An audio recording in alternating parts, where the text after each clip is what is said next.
하나님을 만난 성도라면은 누구나 믿음의 사람이 되기를 원합니다. 특별히 이 하나님으로부터 인정받는 믿음을 소유하기를 우리는 원하죠. 그러나 어떤 때 우리 자신을 이렇게 돌아보면은 믿음 없는 행동을 할 때가 많이 있습니다. 어떤 때는 믿음이 있는 것 같기도 하지만 어떤 때는 또 믿음 없는 그러한 이렇게 행동을 하는 것을 보면서 우리가 자신을 보면서 실망할 때도 많이 있습니다.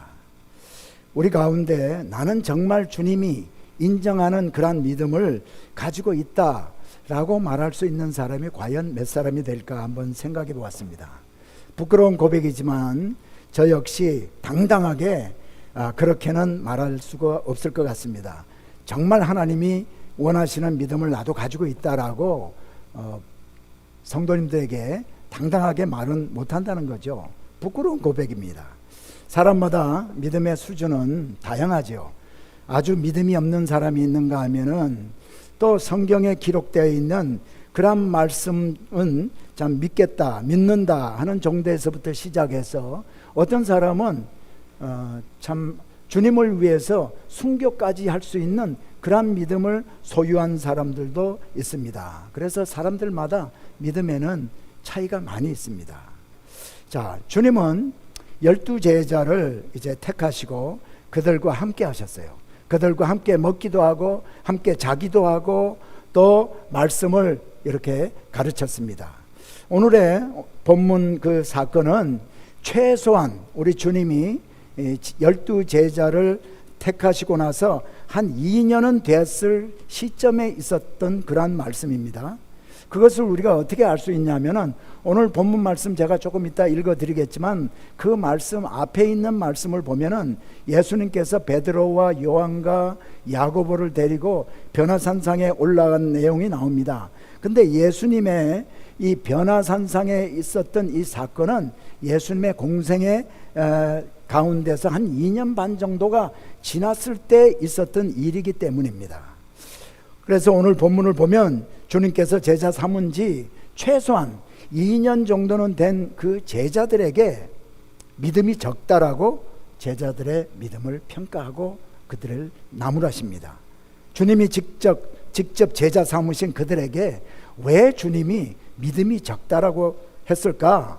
대체 주님이 원하시는 제자들에게 원하시는 믿음이 무엇이었길래 주님께서 그렇게 말씀하셨을까?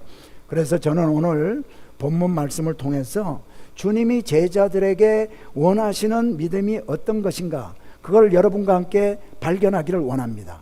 그래서 그러한 믿음을 여러분과 제가 한번 가지고 소유할 수 있었으면 좋겠다. 그래서 오늘 본문 말씀을 마태복음 17장 14절로부터 20절까지의 말씀을 택했습니다.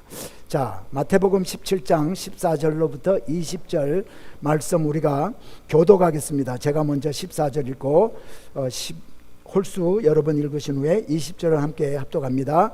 그들이 무리에게 이르매 한 사람이 예수께 와서 꿇어 엎드려 이르되 주여 내 아들을 불쌍히 여기소서.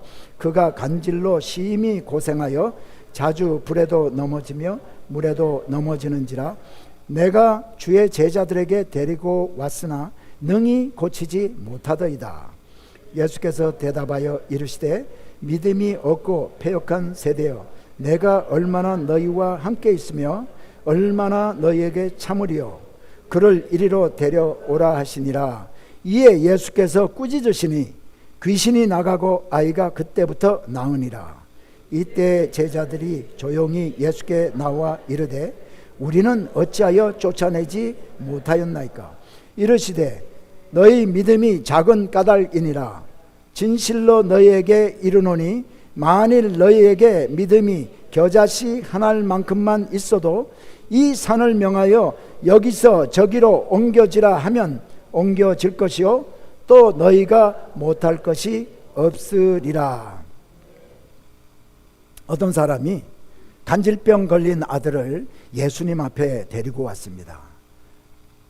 그런데 예수님께서 그 아이에게 들어있는 그 귀신을 내어 쫓았을 때 귀신이 떠나가고 아이의 간질병이 그때부터 나았다는 이야기입니다. 바로 즉시로 나왔다는 겁니다. 그런데 이 아이의 아버지가 간질병 걸린 아들을 예수님 앞에 데리고 오기 이전에 사실은 제자들에게 먼저 데리고 갔다는 겁니다. 그런데 그 제자들이 고치지 못했다는 겁니다. 그래서 이번에는 예수님 앞에 데리고 왔다라고 이 아이의 아버지가 예수님께 말을 했습니다. 그리고 당신의 제자들에게 데리고 왔는데 저들은 고치지 못하더이다 했습니다.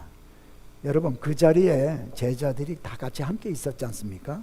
그 제자들이 얼마나 예수님 보기에 무안하고 미안했겠습니까? 여러분, 그래서 제자들이 예수님 앞에 조용히 물었다고 얘기를 합니다. 예수님, 우리는 내쫓지 못했을까요? 하고 조용히 물었습니다. 이 말 속에는 예수님이 하신 것처럼 우리도 똑같이 했습니다. 우리도 나가라고 외치고 할 것 다 했습니다. 그런데 왜 우리는 그 귀신을 내쫓지 못했을까요? 하는 의미가 여기에 포함이 되어 있는 거예요. 예수님의 대답은 간단했습니다. 믿음이 작은 까닭이니라. 믿음이 겨자씨 한 알만큼만 있어도 이 산을 명하여 여기에서 저기로 옮겨지라 하여도 옮겨질 것이요 또 너희가 못할 것이 없으리라. 이렇게 말씀을 하셨습니다. 여러분, 오늘의 사건이 일어나기 한참 전에 예수님이 제자들에게 전도하러 내보내신 적이 있습니다. 그런데 이 전도하러 내보낼 때 귀신을 내어쫓는 권능을 이미 예수님이 제자들에게 주셨어요. 마태복음 10장 1절입니다. 예수께서 그의 12 제자를 부르사 더러운 귀신을 쫓아내며 모든 병과 모든 약한 것을 고치는 권능을 주시니라. 그러니까 여러분, 예수님이 제자들에게 믿음이 작다라고 꾸짖으신 것은 그만한 이유가 있었던 것이죠. 예수님이 제자들에게 귀신을 쫓아내는 능력을 주셨는데도 불구하고 그 권능을 제자들이 행사하지 못했기 때문입니다. 자, 여러분, 여기서 잠시 우리들이 처해 있는 이 형편을 한번 돌아보겠습니다. 작년 한 해 동안, 거의 한 해 동안, 그리고 올해 들어와서 지금이 5월 중순이니까 거의 6개월 동안, 그러니까 한 1년 반은 조금 안 되지만 거의 1년 반 동안 한 번도 경험해 보지 못한 그런 팬데믹을 우리가 겪으면서 많은 어려움을 당하고 있습니다.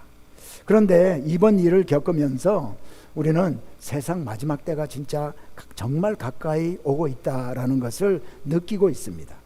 물론 하나님의 존재를 믿지 않는 불신자들은 또 하나의 재앙을 세계가 겪는 정도로 생각하고 대수롭지 않게 여기게 됩니다.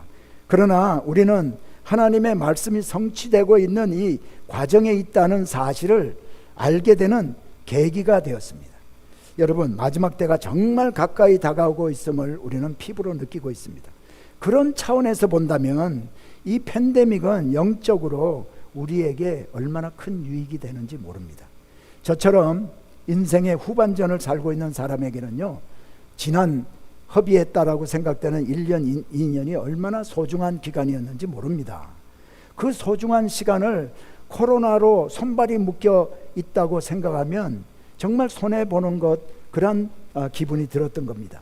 그러나 이 기간에 주님과 영적으로 더욱더 가까워지고 우리의 믿음이 예수님이 요구하는 그런 믿음을 가지게 되는 기회가 된다면 이 시간은 오히려 우리에게 축복이 되는 줄 믿습니다. 소명교회 성도님들과 오늘 인터넷으로 예배드리는 모든 성도님들에게 이 팬데믹이 영적으로 더욱 성장하는 계기가 되기를 축복합니다. 오늘 본문은 우리에게 여러분 너무나 익숙한 본문입니다. 그럼에도 불구하고 우리는 이 본문을 그냥 읽으면서 별로 깊이 생각하지 아니하고 읽었던 그러한 본문이 아닐까 한번 생각해 보았습니다. 여러분, 제자들이 예수님께 우리는 왜 쫓아내지 못했는가 물어보았을 때 예수님의 대답은 간단했습니다. 너의 믿음이 작은 까닭이라. 그리고 이어서 바로 말씀하시기를 너희에게 믿음이 겨자씨 한 알만큼만 있어도 이 산들어 여기에서 저기로 명해서 여기에서 저기로 옮겨지라 하여도 그대로 옮겨질 것이라고 예수님이 말씀하셨어요. 겨자씨는 씨 중에서 가장 작은 씨입니다. 그러니까 아주 작은 믿음만 있어도 너희들이 도저히 상상하지 못할 그러한 일도 할 수 있다, 이런 말을 예수님께서 지금 제자들에게 하고 있는 겁니다. 왜 가장 작은 씨인 겨자씨 하나에 예수님께서 비유를 하셨을까요? 이게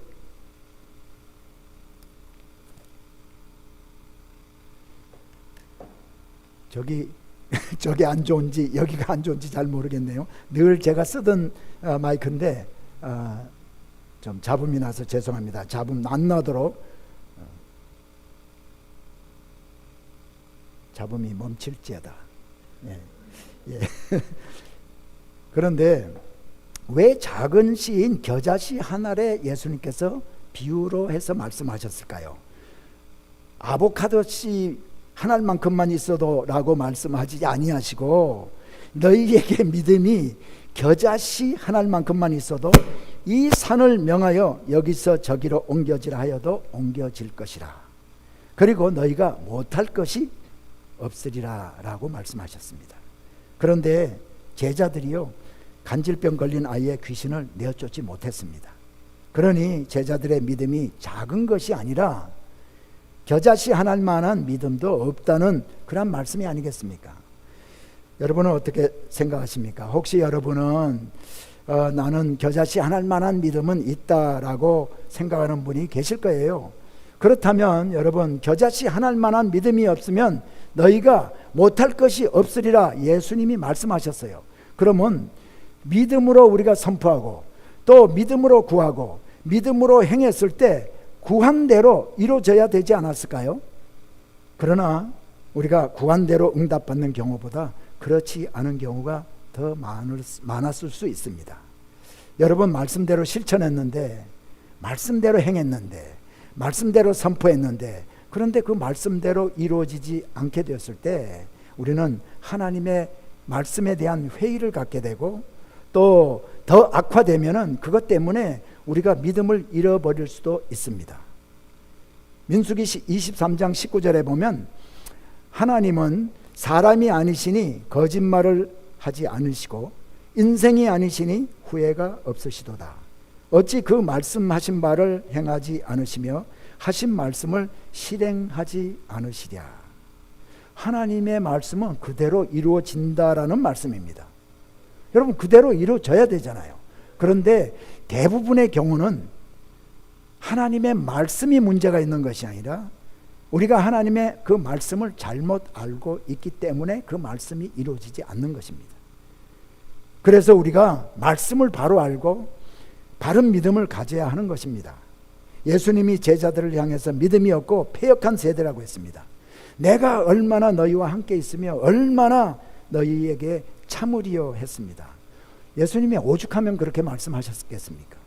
오늘 사건이 있기 전에 예수님은 제자들과 함께 2년 이상을 먹고 자며 예수님이 하신 일을 다 보게도 하셨습니다. 오늘 이 말씀이 있기 바로 직전에는 변화산에서 예수님께서 베드로와 야고보와 그리고 누굽니까? 요한과 베드로와 야고보를 데리고 변화산에 올라가셔가지고 예수님의 변화된 모습도 보이시고 또 모세와 엘리야와 함께 대화하는 것도 보게 하셨습니다.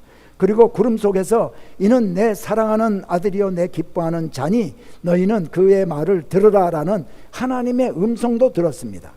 변화산에 오르기 전에는 바로 가이사라 빌립보에 갔었을 때에 베드로가 예수님에게 주는 그리스도시요 또 하나님의 아들이라는 그러한 고백을 또 하게도 했습니다. 그런데 예수님은 그들을 향해서 믿음이 없고 패역한 세대라고 했습니다.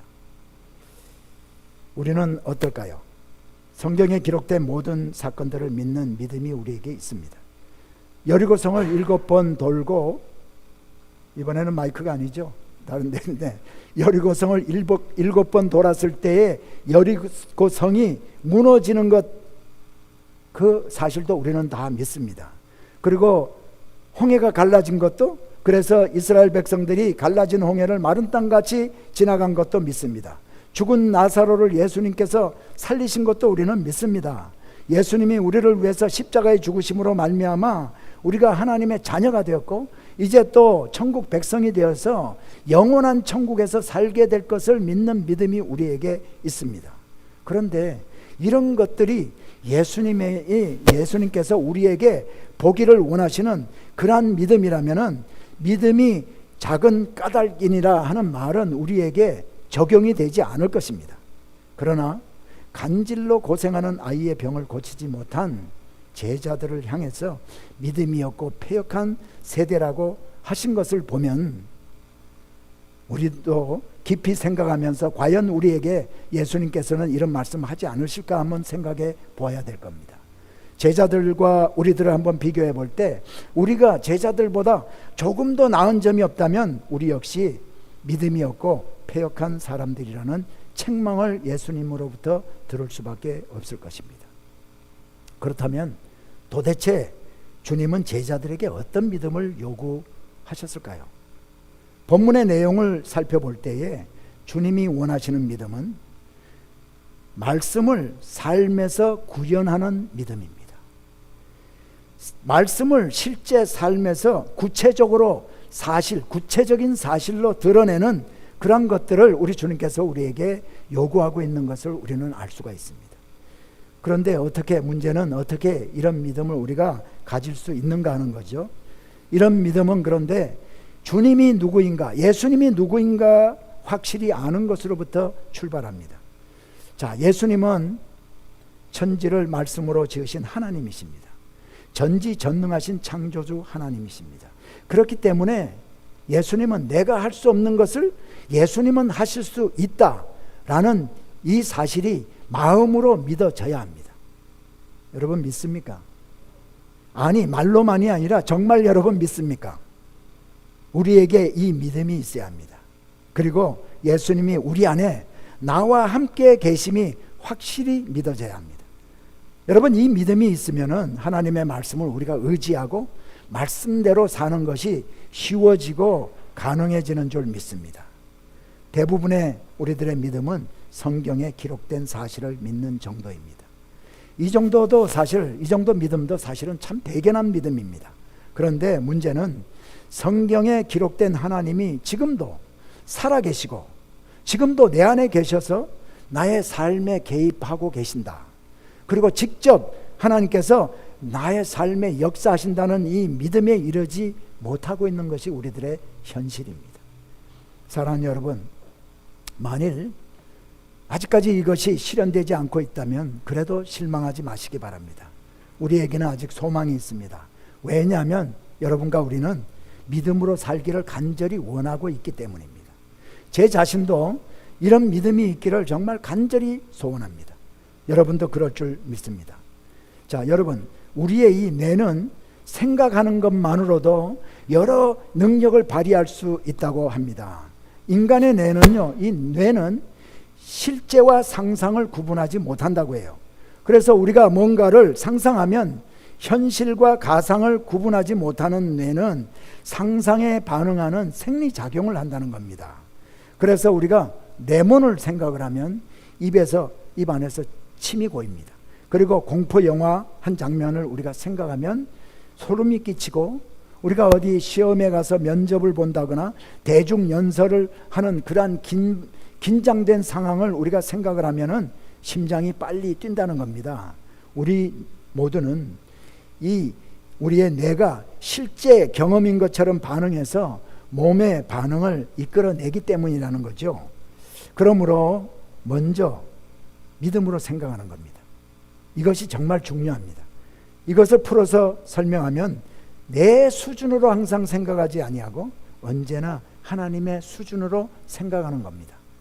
사실 우리 수준으로는 도저히 할 수 없는 것들이 너무나 많습니다. 그래서 사람들이 나는 못해, 할 수 없는 것이기 때문에 할 수 없어, 그리고 포기해 버립니다. 그러나 하나님에게는 불가능이 없다는 확실한 이 믿음이 있으면은 하나님의 수준에서 생각하고 못할 것이 없지, 하나님이 하시면 못할 것이 없지 하면서 거기에 도전하게 되는 겁니다.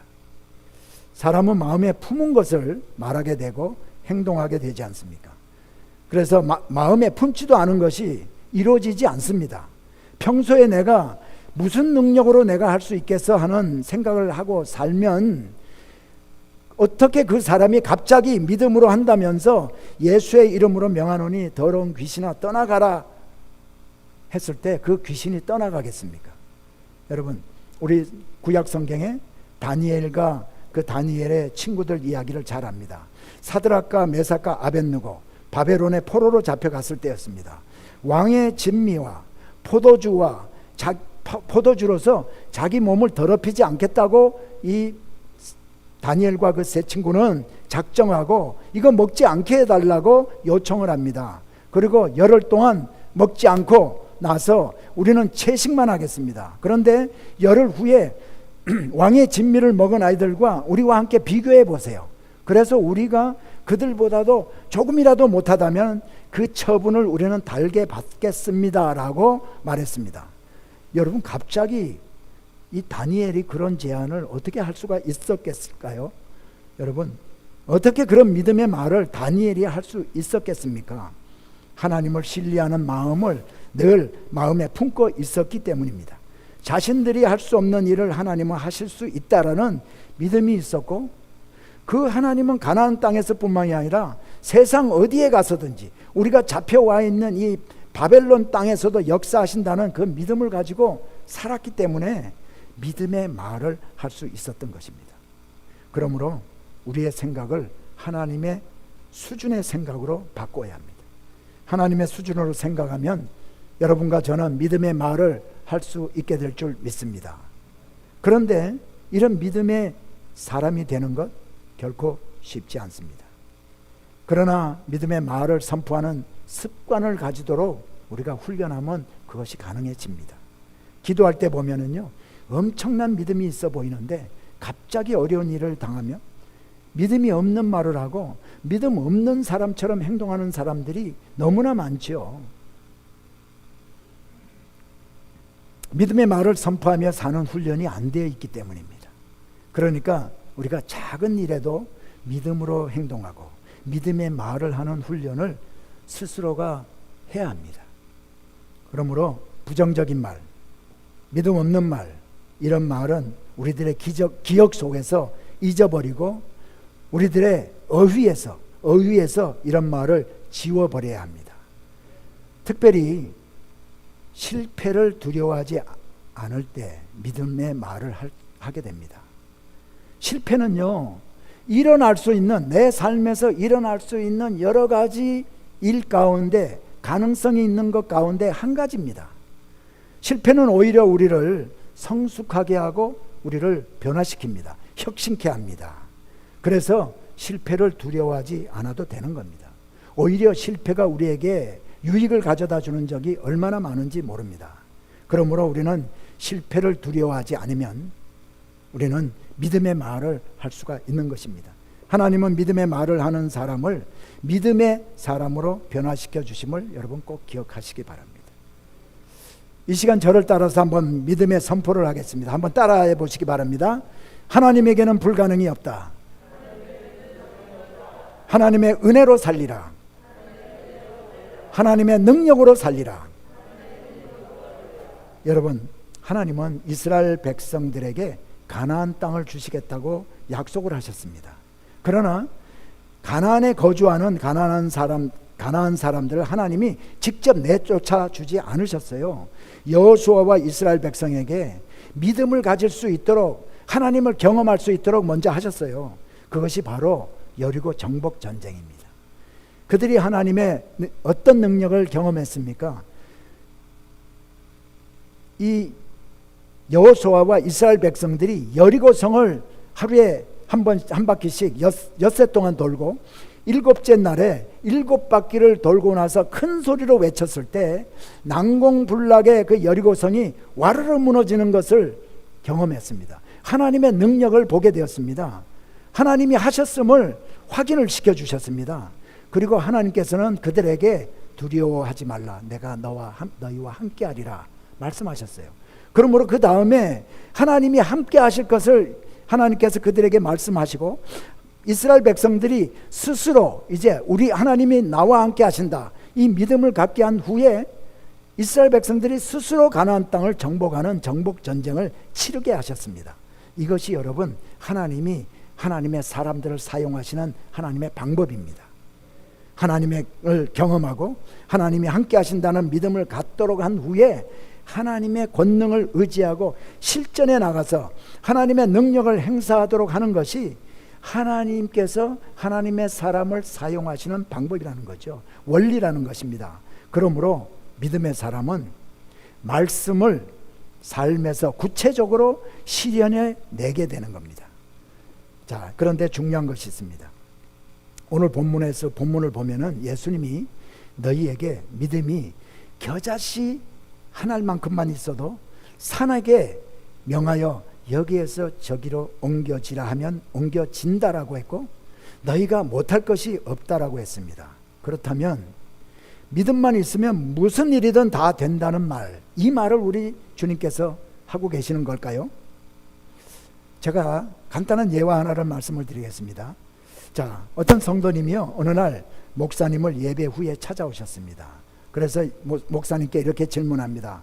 목사님, 지난주 설교 말씀에 예수님께서 겨자씨만한 믿음이 있으면 이 산들을 옮겨 여기서 저기로 옮기라 하면 옮겨진다고 했죠? 네, 그렇습니다. 담임 목사님이 얘기했어요. 목사님, 제가요 우리 집 앞에 앞마당에 감나무 한 그루가 있는데 제가 믿음으로 감나무 들어 뒷마당으로 옮겨질지어다 하고 선포했습니다. 그래서요. 그런데 아침에 일어나 보니 감나무가 옮겨지지 않았어요, 목사님. 그 말을 들은 담임 목사님이 이렇게 질문합니다. 집사님, 아침에 일어나가지고 앞마당으로 나가서 보셨어요? 아니면 뒷마당으로 먼저 나가서 보셨어요? 그랬더니 네, 제가 감나무가 옮겨졌는지 안 옮겨졌는지 앞마당에 나가서 봤습니다. 그랬더니 그대로 있었습니다. 아, 집사님이 믿음으로 하지 않았군요. 믿음으로 선포한 사람은 앞마당으로 나가서 보지 않고 뒷마당으로 나가서 보았을 텐데 그래서 안 옮겨졌습니다 라고 했다는 겁니다. 여러분, 이 산을 명하여 여기서 저기로 옮겨지라 하여도 옮겨질 것이요 또 너희가 못할 것이 없으리라, 이 말씀을 잘못 해석하여 우리는 움직여지지 않는 산을 옮기려고 얼마든지 할 수 있습니다. 그러다가 하나님께 실망해 가지고 하나님의 존재를 부정하고 하나님의 말씀을 신뢰하지 않게 되는 거예요.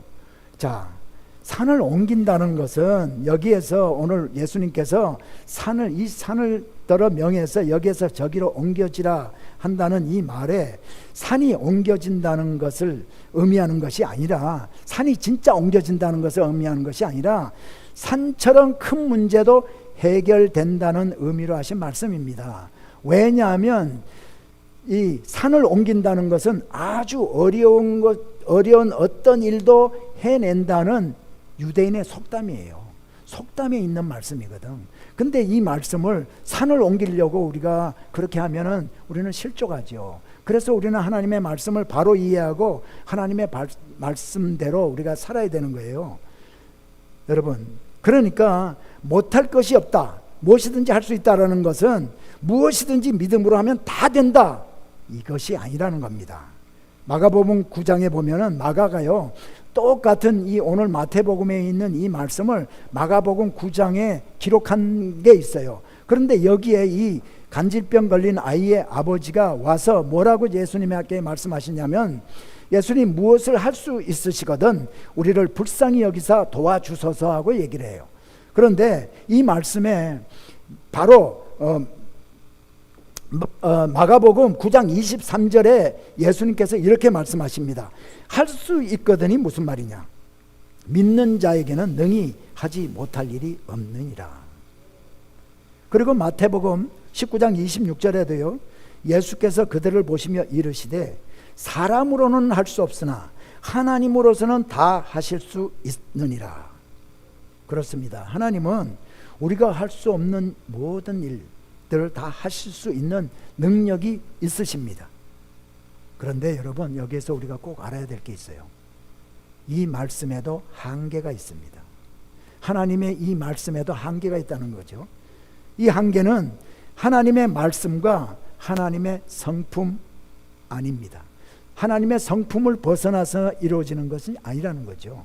여러분, 다시 말하면 하나님의 말씀과 하나님의 성품 안에서 이 말씀이 역사한다는 겁니다. 베드로가 여러분 물 위를 걸었다고 해서 여러분이 물 위를 걷겠다고 호숫가에 나가서 걸어보세요. 빠지지. 결코 물 위를 걸을 수가 없습니다. 예수님이 베드로에게 물 위로 걸어오라고 했기 때문에 걸을 수 있었던 것이고요. 아내가 남편이 좀 밉다고 예수님 내 남편 좀 혼내주세요, 그렇게 기도한다면 하나님은 그 기도를 응답해 주지 않으실 거예요. 그것은 믿음으로 한 것이 아니기 때문입니다. 하나님의 성품 안에서 한 것이 아니기 때문입니다. 여러분, 믿음으로 한 것은 하나님의 기뻐하시는 하나님의 뜻 안에라는 범위가 있는 거예요. 그래서 예수님은 요한복음 15장 7절에서 이렇게 말씀하십니다. 너희가 내 안에 거하고 내 말이 너희 안에 거하면 무엇이든지 원하는 대로 구하라. 그리하면 이루리라. 우리가 주님 안에 거하고 주님의 말씀이 우리 안에 거하는 성도라면 그 성도가 구하는 것은 당연히 주님의 뜻 안에서 구하는 것이고 하나님의 성품 안에서 구하게 될 것입니다. 정욕으로 구하고 육신적인 목적을 위해서 구하고 주님의 성품에 반하는 것을 구한다면 그것이 주님이 말씀하신 무엇이든지 안에 포함되지 않는다는 겁니다. 그래서 그것은 결코 이루어지지 않는 거죠. 야고보서 4장 3절에 보면 구하여도 받지 못하면 정욕으로 쓰려고 잘못 구함이니라. 그리고 믿음으로 구하고 선포하는 정도가 아니라 말씀에 순종하여 발을 떼는 믿음을 하나님께서는 우리에게 요구하고 계십니다. 말씀에 근거하여 순종하는 것을 믿음이라고 합니다. 믿음의 생각을 품고 믿음의 말을 선포하고 그 다음에 말씀에 순종해서 발을 떼기까지 하는 믿음을 우리 주님이 여러분과 저에게 요구하고 있습니다. 우리들에게 부족한 것이 바로 이것입니다. 믿음이 행함으로 나타날 때 온전한 믿음이 됩니다. 믿음과 행함은 여러분 동전의 양면과 같습니다. 동전의 한 면이 믿음이라면 바로 다른 면은 행함이니까요. 그래서 이 믿음과 행함은 늘 함께 한다는 겁니다. 함께 일한다는 거죠. 그래서 야고보 사도는 야고보서 2장 20절로 22절에서 허탄한 사람아, 행함이 없는 믿음이 헛것인 줄을 알고자 하느냐? 우리 조상 아브라함이 그 아들 이삭을 제단에 바칠 때에 행함으로 의롭다 하심을 받은 것이 아니냐? 내가 보거니와 믿음이 그의 행함과 함께 일하고 행함으로 믿음이 온전하게 되었느니라. 행함으로 믿음이 온전하게 되었느니라. 이 말이 무슨 의미일까요? 자신이 믿는 것을 행함으로 보여야 그 믿음이 참된 믿음인 것으로 증명이 된다는 겁니다. 하나님의 말씀에 순종하려고 할 때 여러분 우리에게 위기감이 들기도 합니다. 두려운 마음이 들기도 합니다. 이루어지지 않으면 어떻게 할까? 손해보지 않을까 하는 생각도 들기도 합니다. 아브라함이 내 아비 본토 친척집을 떠나라는 하나님의 말씀에 따라 고향을 떠나고 하나님께서 내 독자 이삭을 내가 지시하는 한 곳으로 가서 번제로 드리라 하는 말씀을 들었을 때 그 마음이 어땠을까요? 아마 두렵기도 하고 원망하는 마음이 있었을 수도 있습니다. 그러나 아브라함은 하나님의 말씀에 순종함으로 믿음의 조상이 되었습니다. 여러분, 순종의 결과까지도 하나님 앞에 맡기는 거예요. 이삭을 바쳤을 때 그 이삭을 하나님이 살려주시지 않는다 할지라도 그 모든 것을 하나님 앞에 그냥 맡기는 것, 이것이 바로 순종입니다. 쉽게 설명하면 믿음으로 행한 결과가 내가 원하지 않는 것으로 나타나더라도 그 결과까지도 감사함으로 받아들이는 것을 말하고 있습니다. 이런 믿음을 하나님이 우리에게 요구하십니다. 저는 코로나 바이러스로 위축되었던 많은 사역들이 점차 회복되어 가고 있는 이 시점에 우리 소명교회 성도님들께 도전합니다. 우리 모두가 주님이 요구하시는 이 믿음을 소유하게 되면 주님이 여러분과 저를 도구로 사용하실 것이다 믿기 때문입니다. 믿음의 발을 그래서 떼자라고 도전합니다. 주님께 순종하지 못한 것들이 혹시 있었는지도 모르겠습니다. 선교를 가야 하는데 하는 부담이 있었지만은 사업이라든가 가정 문제라든가 이런 것 때문에 실천하지 못한 것일 수도 있습니다. 11조에 대한 부담이 있었지만은 발을 떼지 못한 것일 수도 있습니다. 교회를 출석하면서도 교회를 섬기는 일에 자원하지 못한 것들, 전도에 대한 부담일 수도 있습니다. 그것이 무엇이었든지 상관이 없습니다. 주님의 감동이 있었으나 순종하지 못했던 것들, 이런 것들이 나에게 혹시 없었는지 자신을 한번 돌아보면서 순종하겠다고 결단할 수 있기를 예수 이름으로 축복합니다. 여러분, 이스라엘 백성들이 믿음을 가지고 가나안 정복 전쟁에 나섰을 때 주님이 싸워주셔서 결국 가나안을 정복할 수 있었습니다. 말씀에 순종하면 그때 주님이 역사해 주시는 겁니다. 주님을 경험하기를 원하십니까? 여러분, 말씀에 순종해 보시기 바랍니다. 그러면 주님은 믿음이 작은 까닭이나가 아니라 내 믿음대로 될지어다 하시면서 역사해 주실 것입니다. 여러분, 출애굽기 34장 23절로 24절 두 절에 보면 너희의 모든 남자는 매년 3번씩 주 여호와 이스라엘의 하나님 앞에 보일지라. 내가 이방 나라들을 내 앞에서 쫓아내고 내 지경을 넓히리니 내가 매년 3번씩 여호와 내 하나님을 뵈려고 올 때에 아무도 내 땅을 탐내지 못하리라. 이스라엘 백성들을 향한 하나님의 요구는 매년 3차례씩 절기 때마다 예루살렘 성전에 하나님께 예배하러 올라오라는 것이었습니다. 그런데 하나님의 약속은 무엇인가? 이방 나라를 내가 쫓아내 주겠다. 이스라엘의 지경을 넓혀 주겠다. 그것이 하나님의 약속이었고요. 너희들이 예루살렘에 3차례 하나님을 뵈려고 올라올 때에 네가 거주하는 그 땅을 아무도 탐내지 못하도록 해 주시겠다는 것이 약속의 말씀이었습니다. 하나님께서는 이 약속의 말씀을 꼭 지켜주셨습니다. 그래서 남자들이 1년에 3차례 하나님을 뵈려고 예루살렘에 올라왔을 때에 그들이 살던 성읍을 떠났을 때 아무도 그들의 성읍을 탐하지 못하도록 지켜주셨습니다. 여러분, 믿음의 발을 한번 떼는 것이 힘들지 한번 떼고 나면 하나님이 믿음으로 살도록 역사해 주시는 줄 믿습니다. 도와주실 것입니다. 주님이 함께 하시는 것을 경험하고 또 경험하면서 믿음이 자라게 되는 것입니다. 결국 우리들도 여러분, 세상이 감당하지 못할 믿음의 산 증인이 될 것입니다. 여러분, 유튜브를 통해서 또 부흥 집회를 통해서 많은 믿음의 산 증인들이 와서 간증하는 것들 많이 들었을 것입니다. 그들과 우리가 다른 것은 바로 큰 차이가 나는 것이 아니라 하나님이 우리와 함께 하시고 또 그래서 우리와 함께 하시는 그 하나님이 하시는 그 말씀에 우리가 순종하는 발을 뗄 때에 우리의 믿음이 점점 자라고 우리의 삶 가운데서 하나님의 그 말씀이 구체적으로 실현되는 것을 우리가 목도하고 하나 둘씩 목도할 때 우리는 더 믿음의 사람으로 변화되어지는 줄 믿습니다. 주님이 요구하시는 믿음을 소유한 우리 소명교회 가족들이 다 되시기를 축복합니다. 이러한 삶으로 말미암아 하나님께 영광이 되고 우리가 그러한 삶을 살아낼 때 우리 주위에 있는 많은 사람들이 하나님 살아계신 것을 보게 되고 그래서 그들이 하나님 앞으로 돌아오는 역사가 있게 될 줄 믿습니다.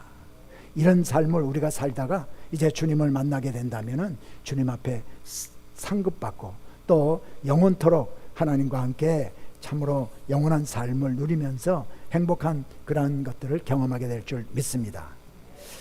자, 오늘 말씀을 기억하면서 이 눈에 아무 증거 아니 비어도 우리 한번 찬양 드리고 기도하기를 원합니다.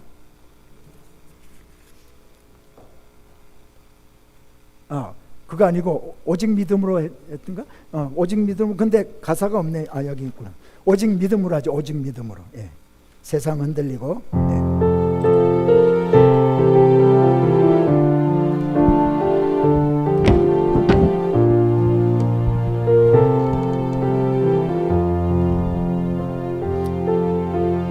세상 흔들리고 사람들은 변하여도 나는 주를 섬기리. 주님의 사랑은 영원히 변하지 않네. 나는 주를 신뢰해.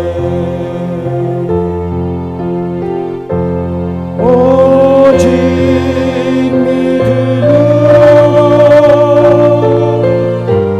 믿음으로 내가 살리라. 오직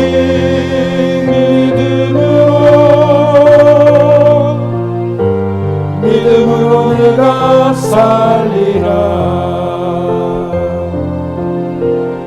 믿음은 들리고 사람들 주를 떠나도 나는 주를 섬기리. 주님의 나라는 영원히 쇠하지 않네. 나는 주를 신뢰해. 오직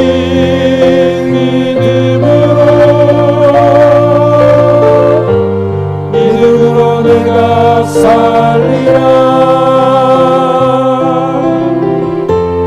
오직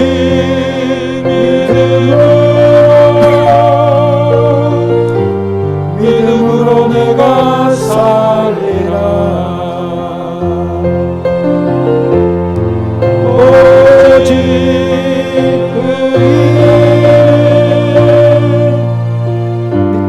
믿음으로 내가 살리라.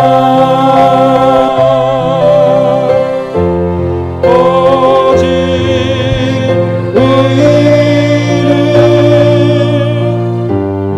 믿음으로 말미암아 살리라. 오직 의인은 오직 의인은 믿음으로 말미암아 살리라. 오직 의인은 믿음으로 말미암아 살리라. 오직 의인은 오직 의인은 믿음으로 말미암아 살리라. 오직 의인은 믿음으로 말미암아 살리라.